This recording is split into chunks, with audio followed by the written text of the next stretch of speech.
Here we go. My name's Todd. This is Cathy. Welcome back to another episode of Zen Parenting Radio. This is episode number 809.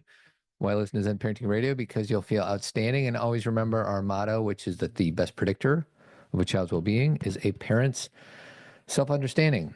We're not sure what we're going to title today's show. Oh yeah, I was going to say we do know what we're going to talk about. We're just not sure of the title. Yeah. And it's either going to be humility or masculinity or survivor. Or caring for each other. Or responsibility. So we talk about all those things. We'll see where we go with this conversation, but it's going to be good. But first, I just want to give a quick plug to my sweetheart's 5th book, Restoring Our Girls, How Real Conversations Shape Our Lives, Shape Our Daughters' Lives, Help Them with Teen Challenges, and Remind Them That They Matter. Forwarded by Dr. John Duffy. Mm-hmm. Forwarded. So maybe we'll talk about your book a little bit today, because I'm sure you have some humility and some responsibility talk in there. Well, one thing I will say is that if you follow our social media, either on Instagram or Facebook or Threads or Blue Sky, we're kind of on a bunch of things, but you will see that I'm doing a lot of book club talks, like big book clubs, like where people have to register and all that kind of thing. Organizations are organizing them because that's what they do. Yeah. And basically they ask the people who are coming to read the book, and then I come in and they ask questions. Is this virtual or is this in person? It's virtual. You and I are actually doing something in person on April 9th, I believe, in Deerfield. Yeah. So if you're from the Chicagoland area, Todd and I are going to be going to Deerfield to talk about friendships and our children's friendships. So scroll below if you want to see more about that. But the things I'm doing are virtual. Like I have one coming up at the end of March. I just did one last week. And so if that's something interesting to your smaller book club, because it can be smaller, or to your organization, let me know and I'll do it virtually. Happy to chime in and answer any questions. And I also want to we're about to do a Zen talk in about an hour. Yep. And we're recording this a little bit earlier, but if you're interested in joining a community of parents that are trying to be the best they can with their parenting, and please join us. We're actually talking about the Netflix show Adolescence today on our Zen talk. We are. So basically it's just like a time where we get together and the people who are there ask questions, and then we share, and it's a community. It's like if you would like people to talk to about the challenges you're having, or you just like listening to people's experiences, this is perfect for you. And I'm also kind of re-energizing our Raising Healthy Sons micro community within Team Zen. Uh-huh. So if there's any moms or dads out there that want to have conversations about raising healthy sons, please consider joining us. And I have a women's group within Team Zen. So if you've always kind of wanted a women's community, we talk about things that are specific to us. You can find that in Team Zen too. So please join.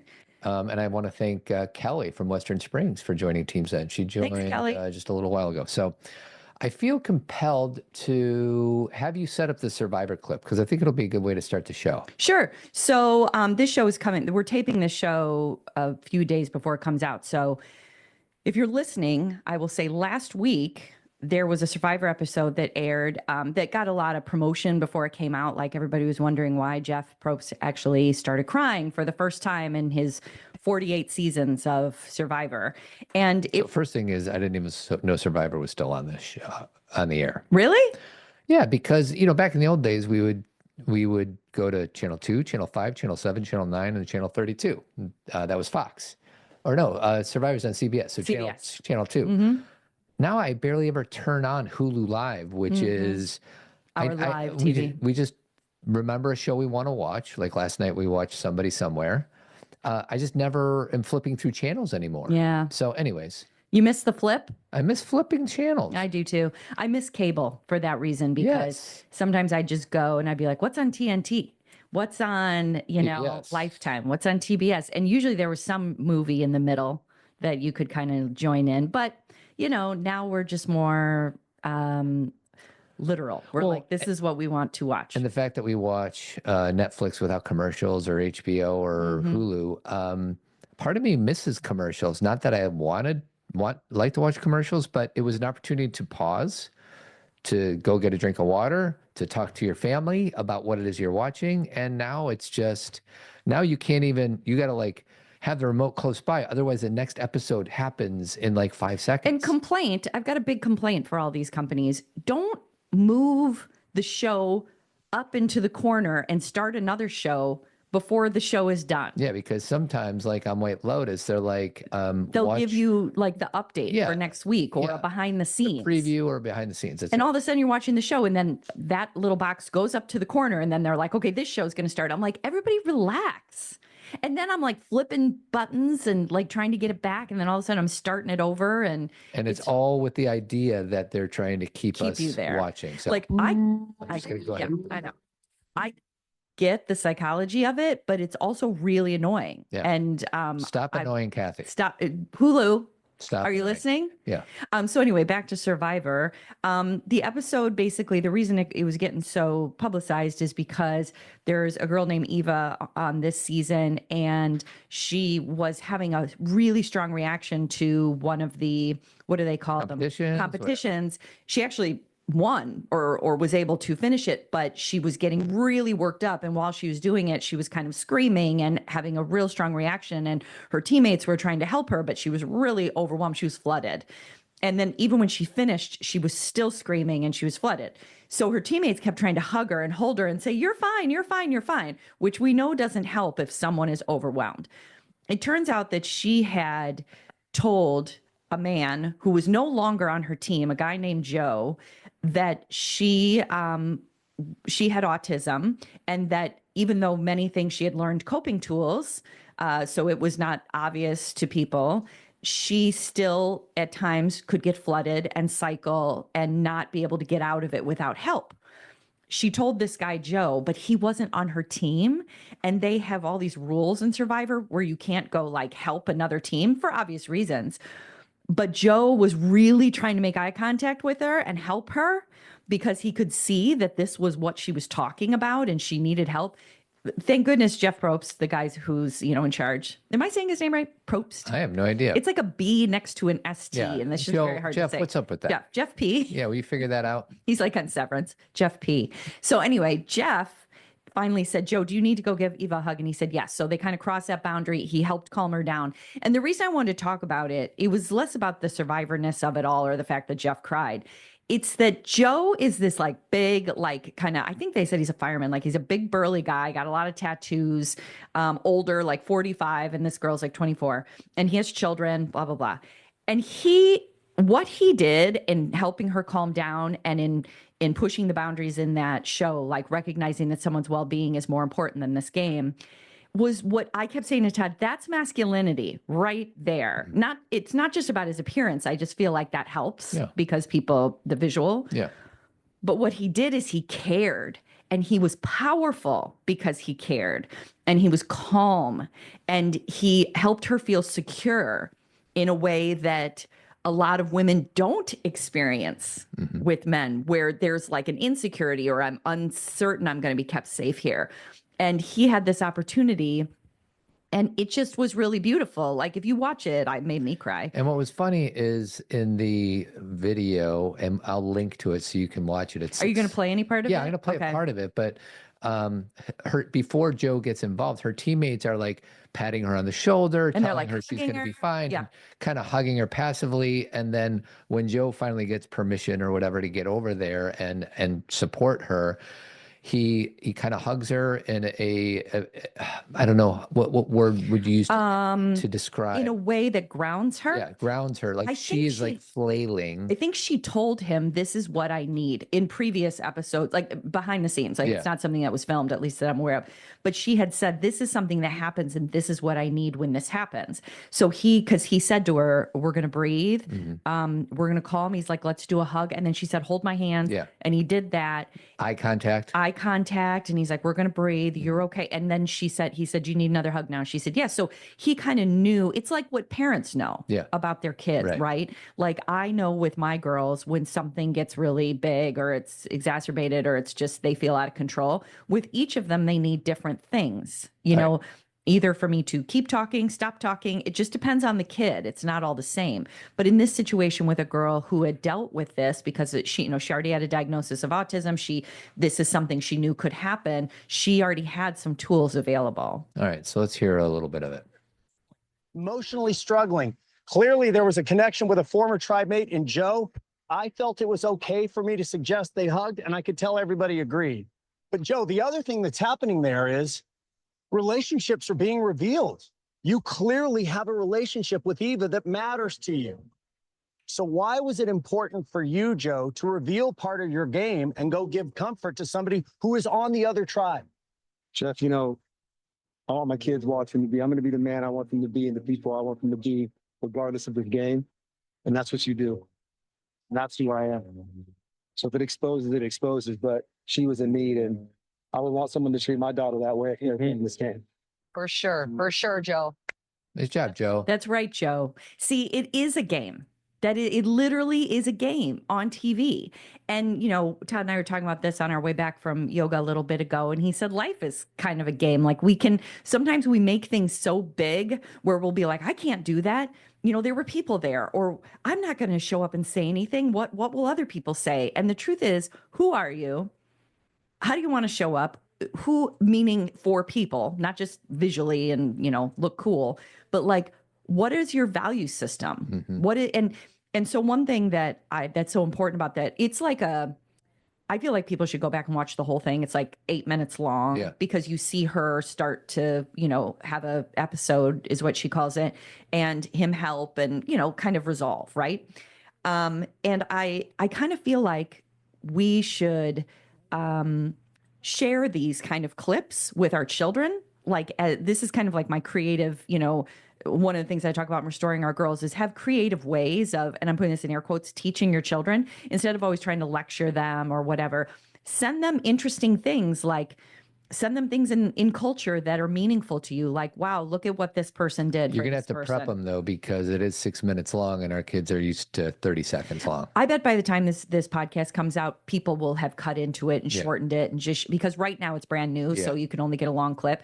I bet if you went onto Instagram or TikTok, you could find a shorter version of this survivor experience. Well, it's funny. I actually shared it with a friend of mine whose daughter is autistic this morning, and there's a whole piece in the middle that I don't think we're going to share because it's a few minutes long, but she just talks about the challenges and how she's wired differently.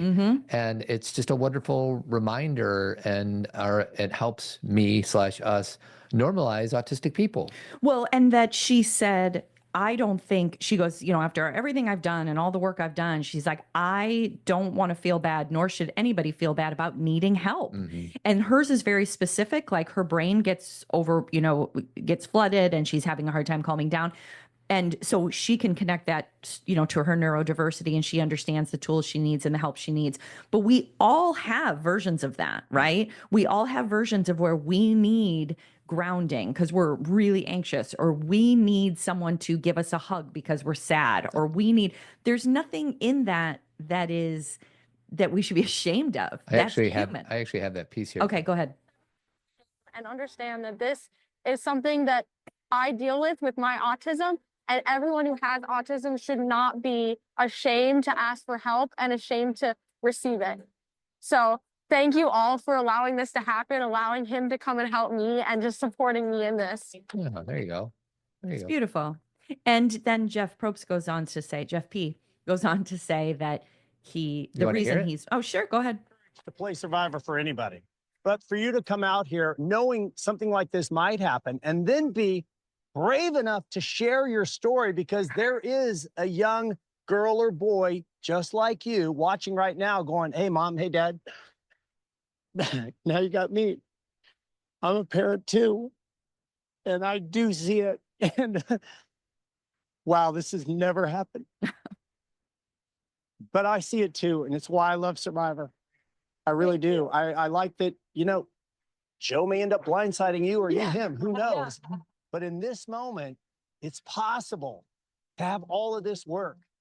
All right, Bula. So it's so funny. I love Jeff, but I feel like he cut himself off. Like he started going there. But Todd, he's on TV. I'm not saying he should be embarrassed, but he can't completely fall apart when he's taking He's on care of the TV. show. They can cut it in any way they want. I get it. I know. And you, And I honor and it's applaud because you him. do it. Right. You're seeing yourself Of in course him. I am. 100%. And he kind of goes there and he cracks a little bit, which is wonderful. I just feel like for me in those moments, because he said this has never happened, right? Right. He's never broken down. He's not used to this. And those moments are so far. Like I had one big moment a month ago when we had to put our rabbit down, and I was a mess for a good chunk of the day. And I feel like I let it all out. And I haven't had anything close to sadness or tears since then, which is fine.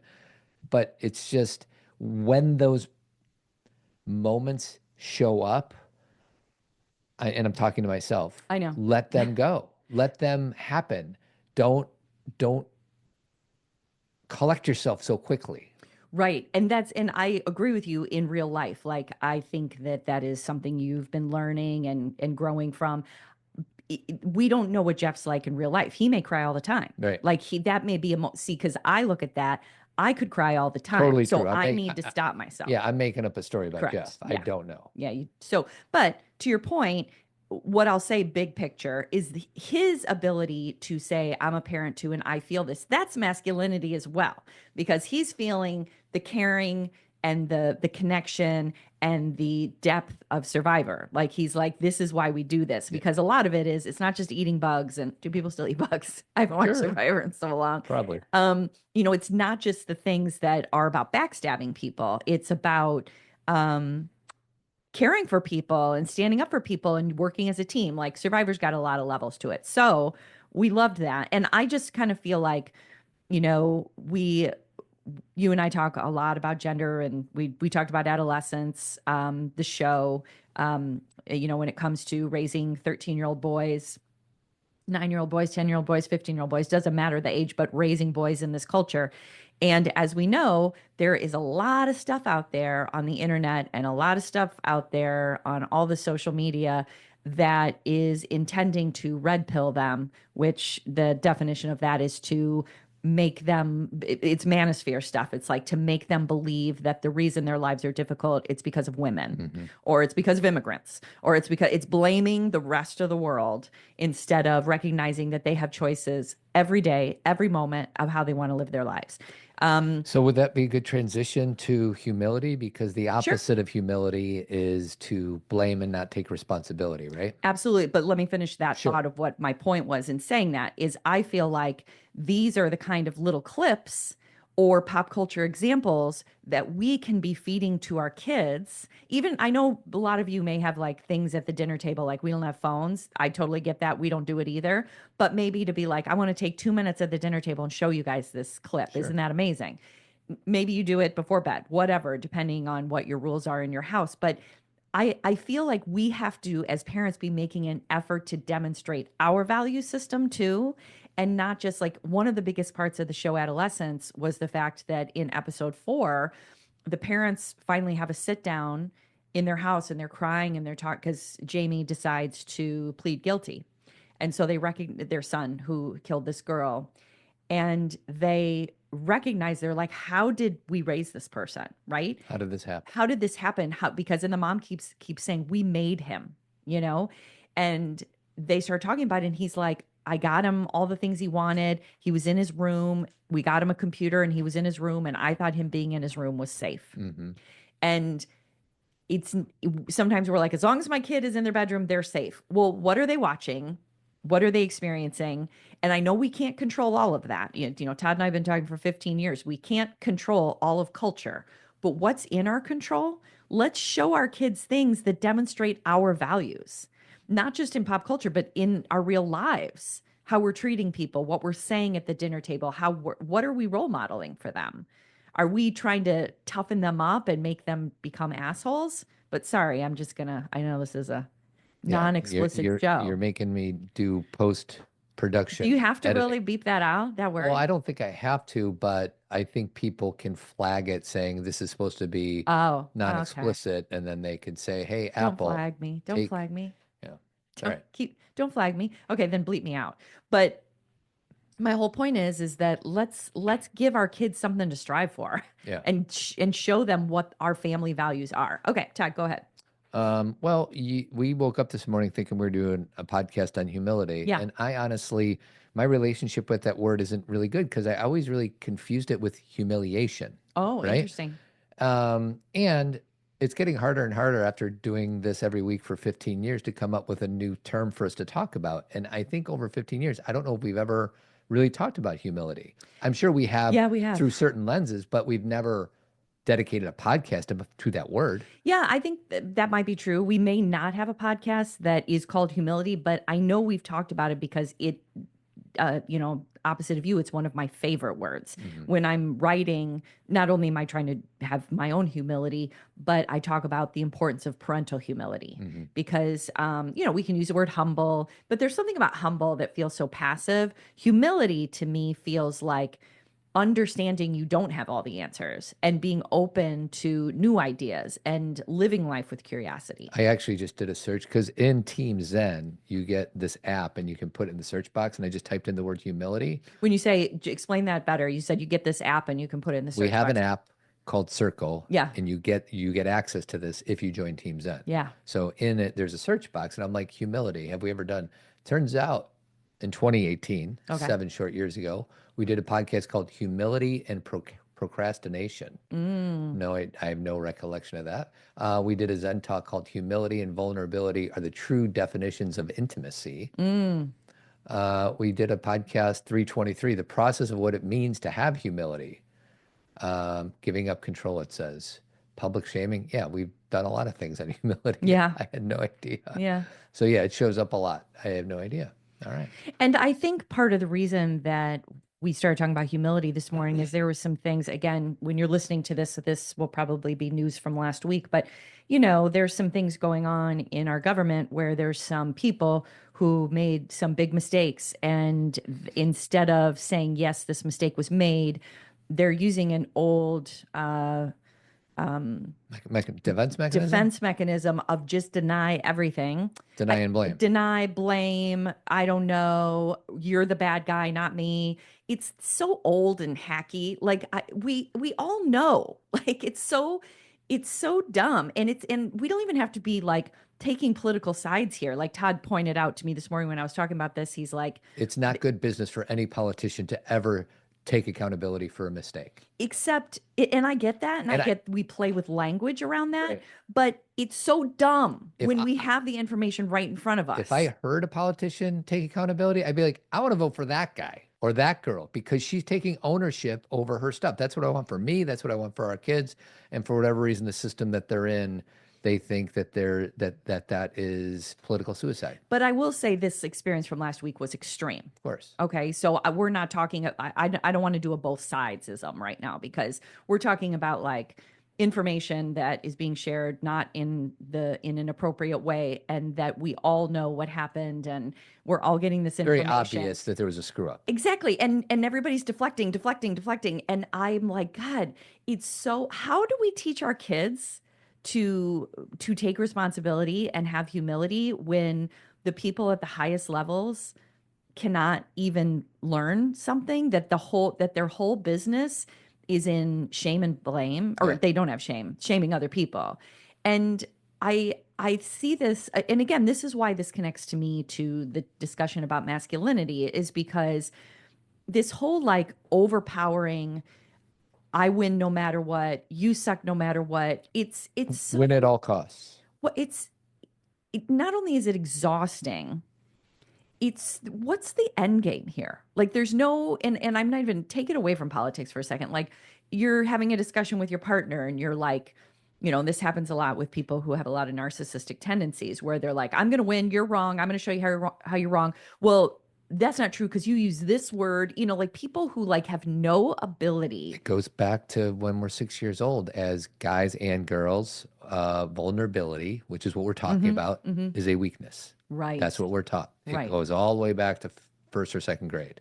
And we cannot be vulnerable. Right. And we know, and again, this is not necessarily mainstream for everybody, even though it should be. We know that there has now been research done, as we knew this before, but we always need the data and the research, right?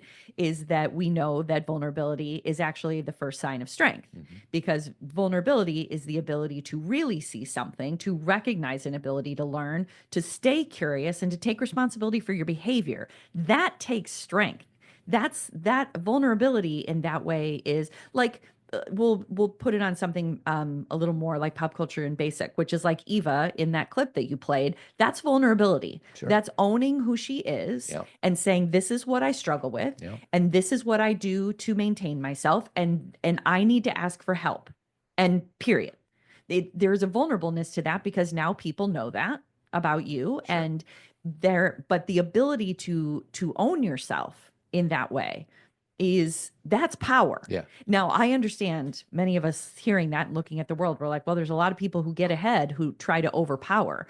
Yeah, they live in a fear state. They basically use fear, Scarcity mindset to overpower other people. And yeah, it works sometimes. It does. But it completely destroys your connections. It completely destroys communication.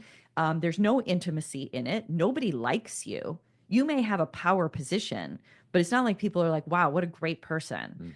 When one of the things that I have had my students do, and I know a lot of professors have done this, but and I think you guys even did it in Men Living, was write your own eulogy. Like, what do I want people to say about me when I'm no longer here? Qualities. And you guys, it's not about being brass and bold and conquering. I'll tell you that. Yeah. And most people, even if they think that, there may be no one who wants to write your eulogy. Yeah. Do you know what I mean? Or speak it. Because if you were someone who went around stomping on people and trying to gain power and being king of the hill all the time, I don't think a lot of people are going to be showing up. Yeah. I think that there's going to be a disregard. And so because I have struggled with the word humility, I needed to define it. Okay. So I'm going to do that in case there's anybody else like me. They're like, okay, what is that again? Okay. The quality of having a modest view of one's own importance. It's a good start. Recognizing that we're always learning. That's a good start. And being open to the perspective of others. Does not mean thinking less of yourself. No, does not. But rather thinking beyond yourself. Acknowledging strengths and weaknesses without arrogance or insecurity. So as we navigate through this thing called life, trying to parent our younger people, like, I don't know if there's a more important word. I know. So if you don't mind, I'm going to bring something up. Let's talk about yesterday, what I got frustrated at you about. Do you remember? So I double parked outside of Chipotle. Okay. And as I was closing the door, I said, you're like, I don't think the food's going to be ready yet. I'm like, oh, to be ready. Well, I walked in there. It wasn't ready yet. Can I back up a little more? Oh, okay. No, not yet, sweetie. First, you got to back up this way. Okay. Thank you. Back it up. So first of all, I just like preface the story this way. Todd and I, Skylar was gone. She was with friends. Todd and I are going to get food. We're in no hurry. Okay. We can, it's like 6 o'clock. We can come home and eat. There's no kid waiting for us. And I said, I'll go with you and we can mail we voted. So we, mailed our voting things, our ballots. And I said, and we'll drop this off and then we'll pick up our Chipotle, we'll go together. So I'm trying to set the scene that there's no emergency here. In Elmhurst, where we live, where the Chipotle is, there's oftentimes parking spots right in front that are like 10 minutes or whatever. And it's kind of like you're kind of right before a stoplight. So double parking is not just like double parking anywhere. You're really kind of blocking traffic. And I've never done that there. And it sounds like you have because So we get there. There's no 10-minute parking available. It's dinner time. Everybody's there. So Todd double parks and he says, and I said, like he said, the food's not going to be ready yet. And I'm sitting here thinking, why are we double parked here? And then not only that, but he runs over to a post office mailbox.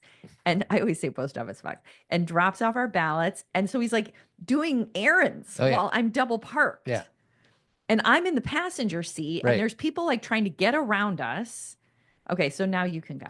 The food wasn't ready yet. The one thing from a defensive point of view, which is not a good point of view to navigate through. There's no humility. No humility. I was in a hurry because I was hungry And Okay. I also blame Fair. Chipotle because they just came out with a honey chicken, Right.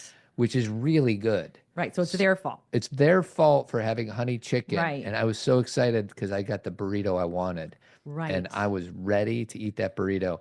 And if I would have not double parked, I would have had to drive all the way around the block and inconvenience me for an extra 60 seconds, sweetie. Right. Let's be honest. Right. That's 60 seconds of no eating the honey chicken burrito. Right. Yeah. So anyways, Cathy, first of all, you didn't even need the keys. I know. I didn't need the keys. Oh. I wasn't trying to get the keys. I thought you were I like, looked at you and I said, I'm not staying here. oh, okay. Do you remember? No, I got because out. there was through a pane of glass and you're 45 feet away from me. Oh, yeah. So I could see him in Chipotle asking for our salad dressing and then still waiting for our bag. And I got out of the passenger seat, went around to the driver's seat, and I looked at him and I mouthed, I am not sitting here. Yeah, I didn't see that. I didn't know. And then he comes running out and he's like, what are you doing? Mm. And I'm like, we should not be double parked here. This is so uncool. Like people are having to stop and like wait till the other car go. And my thing to Todd was like, Todd's a lovely human. I know I always am prefacing these Period. things, End of sentence. but he's such a big hearted person. My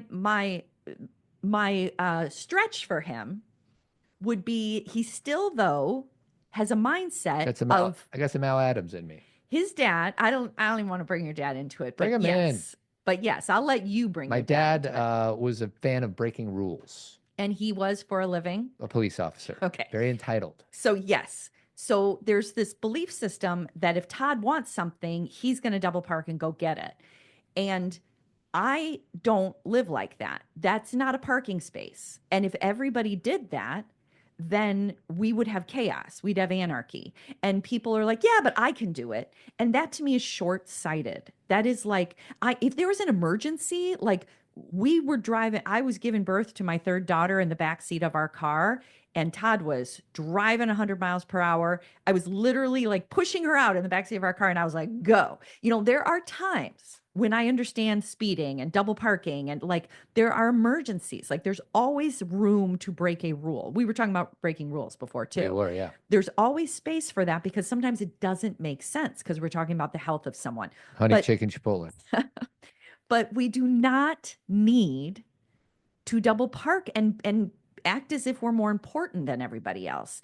And I know that, like say you're on a side street, Todd, and there's no cars and you double park, big deal, right?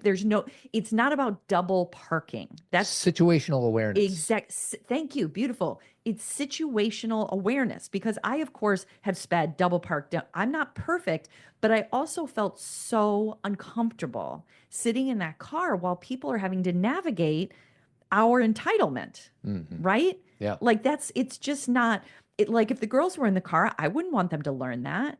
Right. And you're like, but they weren't in the car. Would you do that if the girls were in the car? Of course. Well, and I would also say, I appreciate your honesty. I see it as an extra parking spot.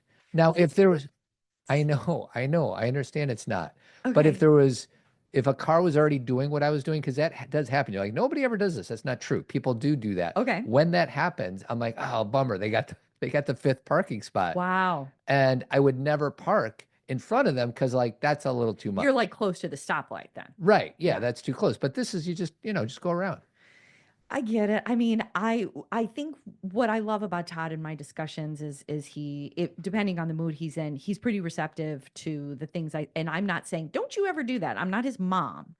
I'm like, don't leave me in that situation. If you want to drive around and double park, you deal with that. But I don't want to be in a passenger seat with you while you do that. And I said to him, this was like, I took it a step further. I don't know, just another pop culture reference for everybody. But Selena Gomez and Benny Blanco came out with an album last week that's really good. And they did a really good interview on Jay Shetty's podcast. And Benny Blanco is just the most lovely human being. And he was saying all these things about how, if anyone knows Selena Gomez's past, she's had a lot of challenges and trauma and illness, physical and mental, and all these things that she struggled with. And so he knows her really well. And he said, to gain her trust, what I realized is she needs just a few basic things to succeed. And when he says succeed, he doesn't mean like in the music industry, he means like in life, like for her to feel calm and loved and supported. And so I told him that Benny Blanco story. And I said, so for me, as your wife, to feel supported and that I can succeed, don't double park me. Right. So we're not going to do that anymore. Not when you're in the car. But respect Benny. Because he's done nothing but respect me. I, again, trust him. I can tell him anything, even if it's about something that's uncomfortable and maybe you should just talk to your girlfriends. Like, he is that. And that helps calm me down to say, okay, so I'm going through these things because of maybe what I had before or whatever it is. Nothing is ever bad. Nothing in my life I regret. And I'm so, so happy for my journey. And I'll continue to be.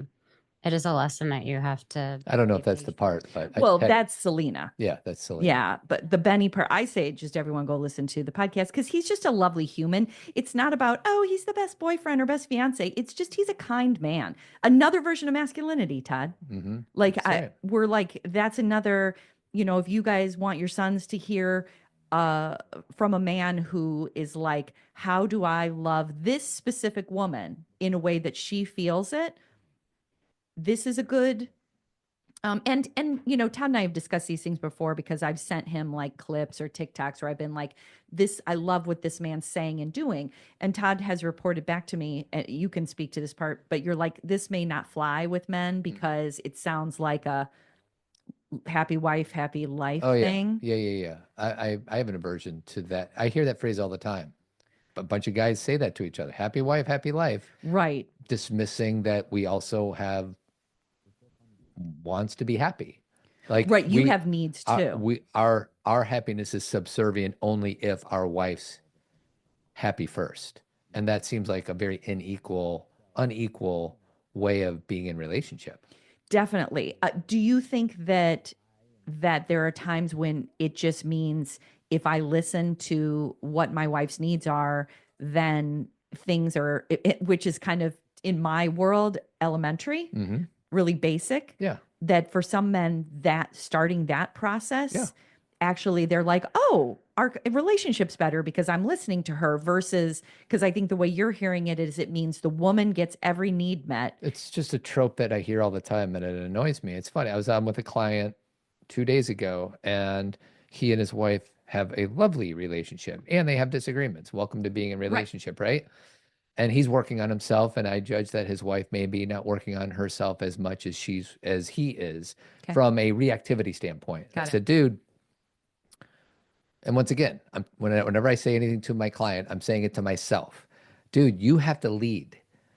If you're waiting for her to give you the space in order for you to give her the space, it's transactional and it's not going to go anywhere. Like somebody's got to make a move of consciousness or grounding or acceptance or empathy or whatever. Can you, when you're saying give her the space to move, can you be more specific? You can take his issue out of it, but what does that mean?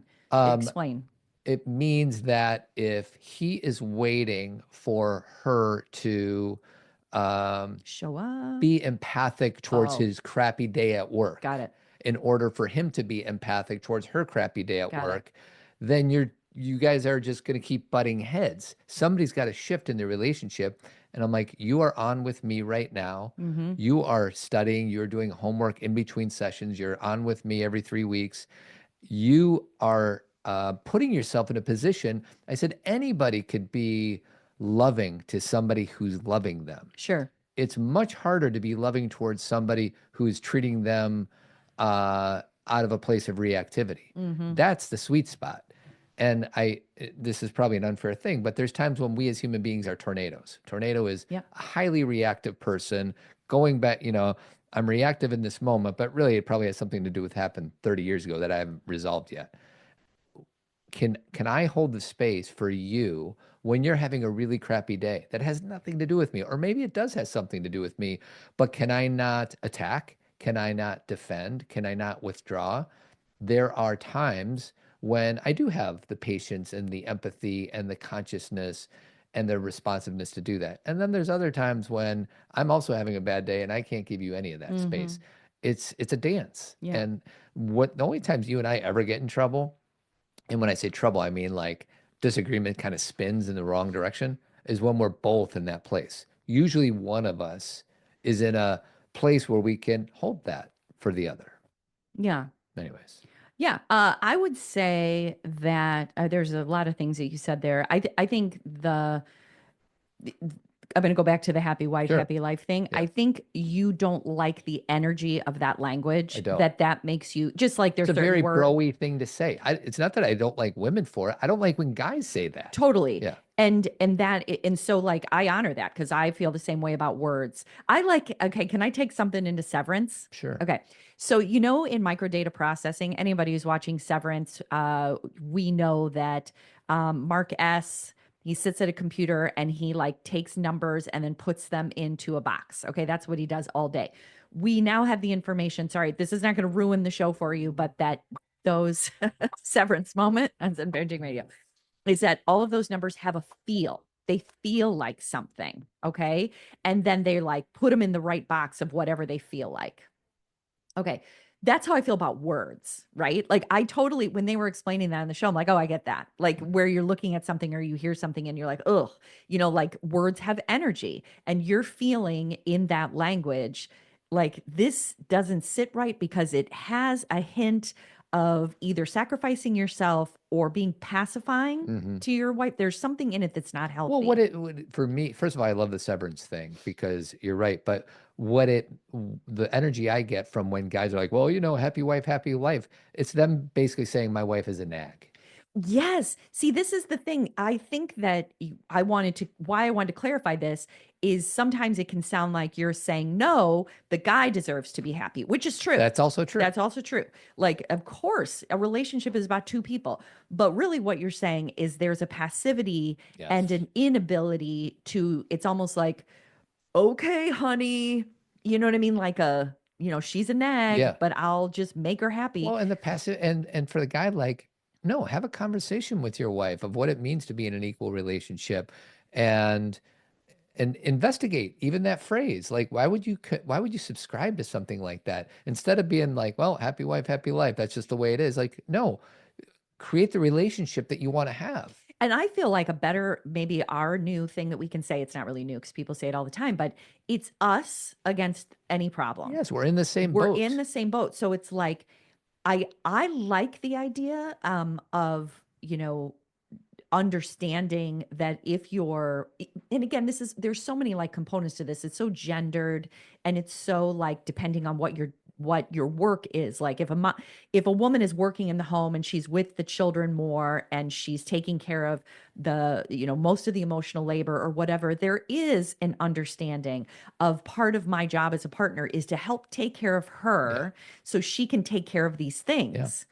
Like Todd and I had a discussion the other night, something was going on with one of our kids and I was managing it. I went 0 for 2. And you don't have to get into all of it. You were fine. I had 2 nights where I had an opportunity to connect with my daughters, 2 different daughters, and I thought I was doing something to help, and it backfired. Let's just say that. Well, and and they are things that we were able to resolve and repair and adapt to, but the part that was to me was most important for us in our partnership is that I was handling it and I don't do things perfectly all the time. I just felt like in that moment I kind of understood what they needed, and I think sometimes Todd, because he is a 3 on the Enneagram, I don't know how else to say this, he always wants to be in it. Like he's like, well, me too, and me too, and me too. Like he joins every game and he wants to do the things that I do and he wants to do the things that he does. And he's always like, I want to be this person too, which is a good quality as far as like longevity of work and, being curious and interesting. But sometimes I'm just like, let me handle this and you support me. Okay. So let's go back to when babies are really little. I'm pregnant or I'm nursing, the baby's out and I'm nursing. He can't do that. No. So it's best for him to support me. Say, do you need a glass of water? That helps the baby. So it's not just about happy wife. It's about how do I help this family unit? And in this minute, the way that I help my kid is by helping my wife right. or my partner. The problem with that Is for me okay. is it exposes all of my inner critic. Okay, more. The inner critic says, Todd, you should know what to say in this moment to pacify or to connect with your child. And if Cathy's doing all the talking and you're sitting there on a bump and a log, it reinforces this thing like Cathy does everything, Todd does nothing. So it just Right. hits all of my Achilles. So for me to be silently quiet as you do your best to negotiate a child who is mildly dysregulated is just holds a mirror up to me saying, yep, you have, if I were just to sit there and be quiet, it'd be like, yep, you have nothing to offer to this family. Yeah, and that is, I totally get that. And I think that because we're able to talk about these things, that is your voice to not overpower or control, but to question, because you that's basically your ego, right? So you're Well, just like, it's some baggage. I don't know somehow what it is. Cathy is doing better than me at this. And not better like she's a better person, but somehow Cathy's doing this and I want to be doing what she's Well, doing. and just think about the whole scenario is the kid will come to you, even though I'm there. You'll respond, she'll respond to you, and I am like on the sideline, just witnessing. And I know, well, if it was just me in the room, she would say, "Where's mom?" And if we're both in the room, she's directing all the energy towards you. She will show you the texts, and then I have to kind of walk over, and like I'm not involved. So it just hits all of my insecurities. In that moment, you're not. Of course. Okay, so because there's other times you're way involved. Dad, can we go get something to eat? Dad, will you take me to do this? Texting dad about, will you help me with this class or this financial? So it's not as if you don't have. True, but you do more of the heavy lifting. But as we've discussed a million times, that is in tune with the way that we have done our family. True. So you understand that. So I don't know if a lot of women or partners agree with this, but I do spend time, and I did when the girls were little, making sure that they engaged with you, like doing things like, oh, go ask your dad, or isn't that nice that your dad said this? Or let me tell you something your dad said about you today. I am trying, not in a, there's no like, I don't need a pat on the back for doing it, or nor is anything I'm saying to them untrue.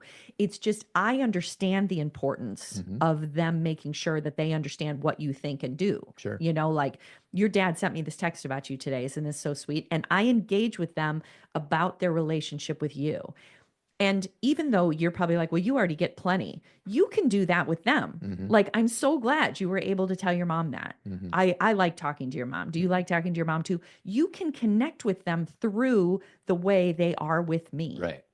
Instead of always needing to be ahead and the leader and the way they, you know what I mean? I totally agree with you. And at the same time, I'm not trying to lead. I'm just trying to sprinkle a little bit of dad energy in there. Right. And when I did it 2 nights in a row, it backfired with 2 different kids. Well, and so then we could just say, because we could talk about this forever, we could just say that all this is messy. Of course. Like we have children who are so much older, and you and I have been doing this together for 22 years.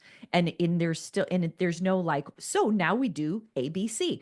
Every situation is different, where it depends on the mood of the kid, what they need. So we can really end on a messy note of, is at least we can talk about it. Yeah. And know that we both repaired with our kids, like kind of like, hey, we didn't handle that great, or it didn't end on a good note. So let's make sure that we end.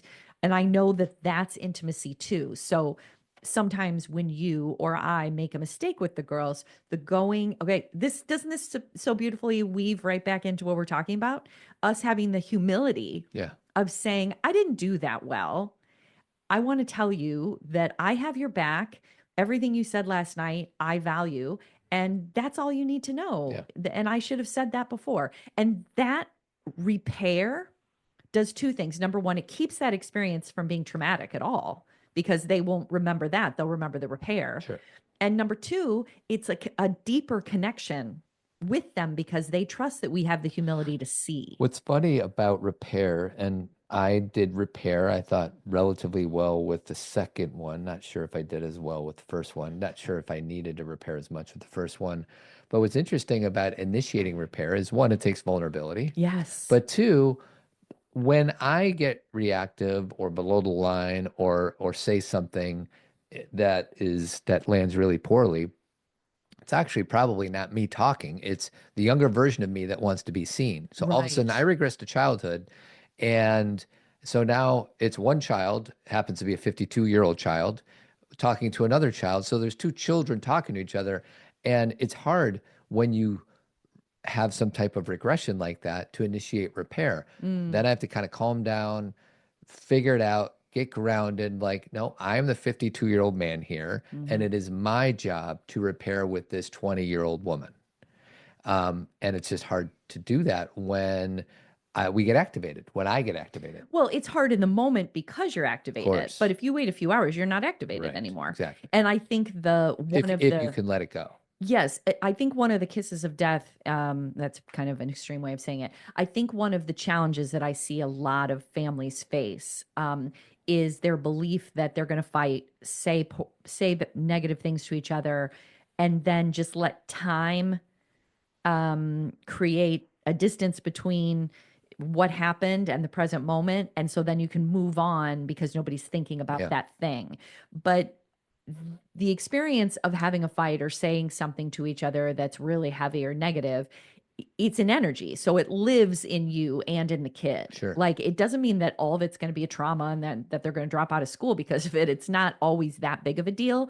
But this is what we call death by 1,000 cuts, where over time, if there's a lot of those where there's never resolution, there's a parent without any humility, like who never says, I'm sorry, or who takes accountability or responsibility, that kid over time is like, I'm not going to you. You want to measure your parenting, and I love my mom, bless her heart. She died 10 years ago. I don't ever remember her saying sorry, and she was a great mom, but she wasn't perfect. You want to measure yourself of how good of a parent you are. How often do you apologize to your kids? Not in a what's groveling way, in an honest way, because parenting is tough. Parenting is messy. We all screw up, and we feel like, well, I'm in charge here, so I can't let them know that I screwed up. So I'm never going to apologize. So I think that's a good indicator to see how well you're doing. And a lot of these, like these things that Todd and I are talking about here, these examples, they're taught to us by our family. So the way that we show up in relationship is how we showed up in our relationship or how it was shown to us when we were young. So we're just replicating. Okay, so, when we would get in a fight when I was growing up, no one would talk about it. It would eventually resolve and we'd move on. So then we use that in our current relationship or with our kids. Of course. And so what has this show been about for 15 years? You got to break the pattern. You've got to do something different. You may say, well, that's how we did it in my house and we all still love each other. Sure. But when you think about who you trust, or when you think about a person that really understands you or has, demonstrated to you that they care about your well-being because they're learning more about you, is that what you're getting from the people who or if they don't stonewall, they just never take responsibility?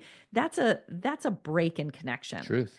So if you have that situation, if that's a pattern you've seen in your family, don't do that anymore. And like Todd said, it's not easy. It's messy. It's uncomfortable to knock on their door and be like, I didn't do that well. But it's having that experience or doing that in that day, I can say I did a very important thing today and I feel complete. Truth. Versus I'm going to keep running away from these experiences I've had. And if anyone ever brings them up, I'm going to say, don't go there. That's what parents do, don't go there with me, and it's like, that's your thorns all over you all these things that nobody can touch because they're emotional to you. I just texted Cameron and asked her how Nashville the Rabbit was doing. That doesn't make sense. Who's Nashville the Rabbit?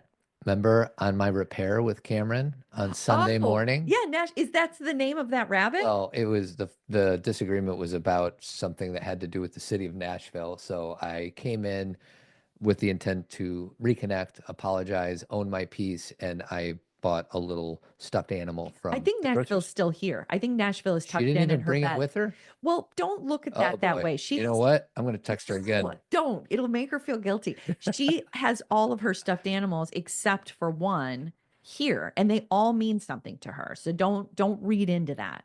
I'm just kidding, sweetie. Okay, good. Don't do that. But I did send that text. I assume she brought it with her. No. Oh. She, by the way, is going straight to Nashville today. No. So she's not stopping by. She was going to stop by here on her way and get her boots because she's going to a formal in Nashville, but she's driving right past our house. She doesn't love her parents enough just to stop in and say hi. She's here for a week. Who cares? Give me a break. What about my needs? It's about my needs. Can we close the show? Yeah, let's be done. I want to thank David Serrano. He's smart. He's funny. He is. And he's trustworthy. He Yes. is our personal financial advisor. Yay. If you want to know more about David, just scroll in the show notes and you can click on his website. And then there's Jeremy Kraft. Yeah. He's a bald-headed beauty. He does painting and remodeling throughout the Chicagoland area. He's actually painting my dad's house right now. Nice. Thank you, Jeremy. His phone number is 630-956-1800. And anything else? Closing thoughts, sweetie? Nope. I think, we used a lot of words today. Masculinity, humility, responsibility, connection, Nashville apology. the rabbit. Nashville.